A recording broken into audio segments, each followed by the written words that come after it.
मकाबियों का पहला ग्रंथ अध्याय 12। रोम और स्पार्ता के साथ पुनः मित्रता। योनाथान ने देखा कि स्थिति उसके अनुकूल है, इसलिए उसने कुछ लोगों को चुनकर रोम भेजा, जिससे वह रोमियों के साथ मित्रता का संबंध फिर स्थापित करे। उसने स्पार्ता वासियों और अन्य स्थानों के लोगों को इस आशय के पत्र भेजे। वे रोम आए और वहां उन्होंने परिषद में यह कहा, प्रधान याजक योनाथान और यहूदी लोगों ने हमें आपके पास भेजा है, जिससे हम आपके साथ मित्रता का संबंध फिर स्थापित करें और संधि करें। परिषद ने उन्हें हर प्रदेश के अधिकारियों के नाम पत्र दिए, जिससे वे सुकुशल यहूदा पहुंचने में उनकी सहायता करें। योनाथान ने स्पार्ता वासियों के नाम जो पत्र लिखा, उसकी प्रतिलिपि इस प्रकार है। प्रधान याजक योनाथान, यहूदी परिषद, याजकों और यहूदी प्रजा का स्पार्ता के भाइयों को नमस्कार। आज से पहले भी लोगों के राजा अरियस ने प्रधान याजक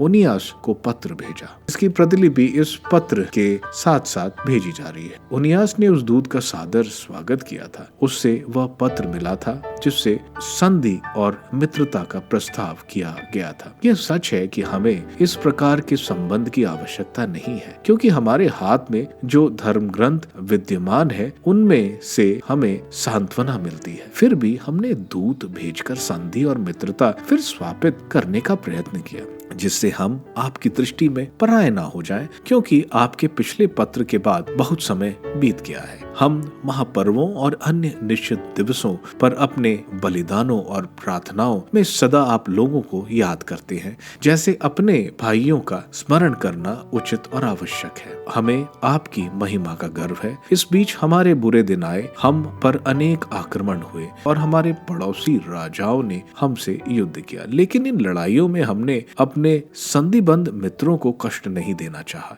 क्योंकि हमारी सहायता का स्रोत ईश्वर था, वही से हमें सहायता मिलती रही। अब हम अपने शत्रुओं से मुक्त हो गए हैं, हमारे शत्रुओं को नीचा दिखाया गया। इसलिए हम अंतियोक के पुत्र न्यूमेनियस और यासोन के पुत्र एंटिपटोर को चुनकर रोमियों के यहाँ भेज रहे हैं, जिससे वे वहां जाकर उनके साथ संधि और मित्रता का संबंध पहले की तरह स्थापित करें। हमने उन्हें आदेश दिया है कि वे आप लोगों के पास भी जाएं, आपको नमस्कार करें और हमारा पत्र आपको दें, जिसमें संधि के नवीकरण और मित्रता का संबंध फिर स्थापित करने का प्रस्ताव। आप इसका उत्तर देने की कृपा करें। उन्होंने जो पत्र ओनियस को भेजा, उसकी प्रतिलिपि इस प्रकार है। स्पार्ता वासियों के राजा अरियस का महायाजक ओनियस को प्रणाम। स्पार्ता वासियों और यहूदियों के संबंध में एक अभिलेख से मालूम होता है कि दोनों भाई हैं और दोनों इब्राहिम के वंश हैं। जब हम लोग यह जानते हैं तो आपकी हम पर बड़ी कृपा होगी यदि आप अपने कुशल क्षेम के विषय में हमें पत्र देंगे। हम आपसे यह कहते हैं कि आपके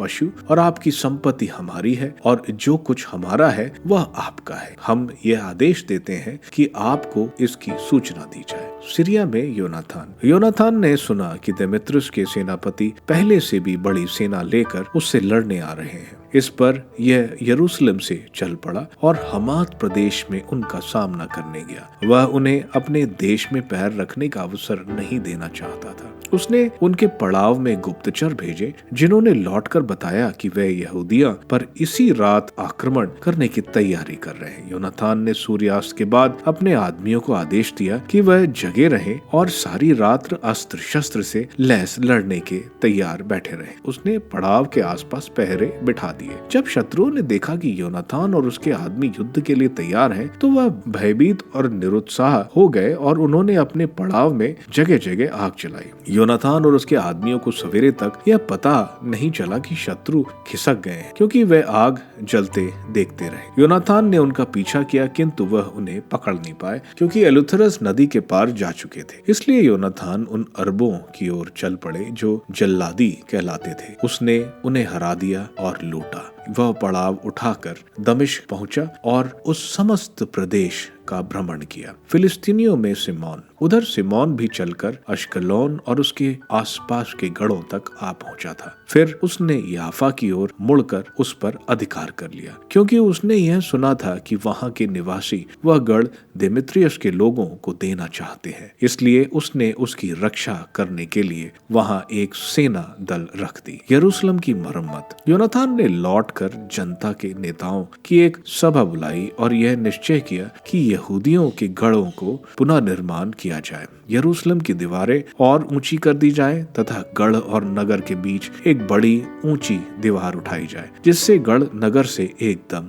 अलग हो जाए और वहां बसने वाले लोग नगर में ना कुछ खरीद सकें और ना बेच सकें। उन्होंने मिलकर नगर का पुनर्निर्माण किया, क्योंकि नाले वाली दीवार का जो पूर्व की ओर थी एक भाग गिर गया था। उसने कैफनाथा नामक के मोहल्ले का भी मरम्मत कराई। सिमोन ने भी निचले प्रदेश के आदीदा का निर्माण किया और उसे सुदृढ़ बनाया। उसने उसमें फाटक और अर्गलाएं लगाई। योनातान की गिरफ्तारी, त्रिफोन एशिया का राजा बनना, अपने सिर पर मुकुट पहनना और राजा एंटियोक का वध करना चाहता था, किंतु यह सोचकर कि योनातान उसे ऐसा नहीं करने देगा और संभवतः उसके विरुद्ध युद्ध करेगा, उसने उसे बंदी बनाने और उसे मार डालने की योजना बनाई। इसलिए वह चलकर बेतशान आ पहुंचा। योनातान उसका सामना करने के लिए 40,000 चुने हुए योद्धा लेकर बेतशान गया। त्रिफोन ने जब देखा कि वह इतनी बड़ी सेना लेकर उससे मिलने आया है, तो उसे उस पर आक्रमण करने का संकोच हुआ। त्रिफोन ने उसका आदर पूर्वक स्वागत किया,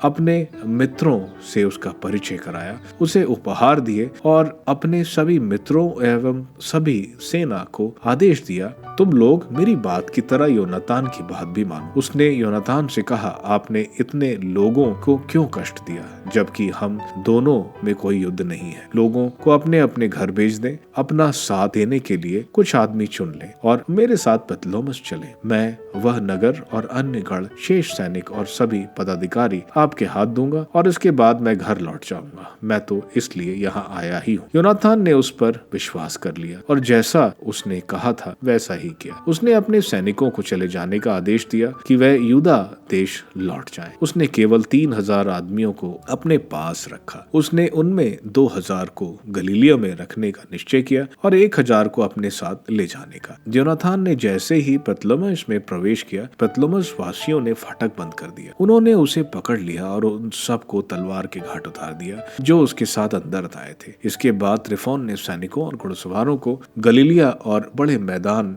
की ओर भेजा, जिससे वह योनातान के सब आदमियों का विनाश कर दे। उधर उन लोगों ने यह सुना कि योनातान बंदी बना लिया गया है और अपने आदमियों के साथ उसका वध कर दिया गया है। तब वह एक दूसरे को प्रोत्साहन देते हुए शत्रु का सामना करने के लिए प्रतिबंध खड़े हो गए। जिन्होंने उनका पीछा किया वह यह देखकर लौट गए कि यहूदी अपनी प्राण रक्षा के लिए लड़ने के लिए तैयार हैं। इस प्रकार सभी यहूदी सकुशल यूदा लौट आए। उन्होंने योनातान और उसके आदमियों के लिए विलाप किया। वे बहुत भयभीत थे। समस्त इज़राइल में महान शोक मनाया। आसपास जितनी अन्य जातियां थीं, वे सब यहूदियों का विनाश करना चाहती थीं। वह कहती थीं, उनका ना तो कोई नेता है और ना कोई सहायक। अब हम उनसे लड़ेंगे और मनुष्यों के बीच से उनका नाम मिटा देंगे।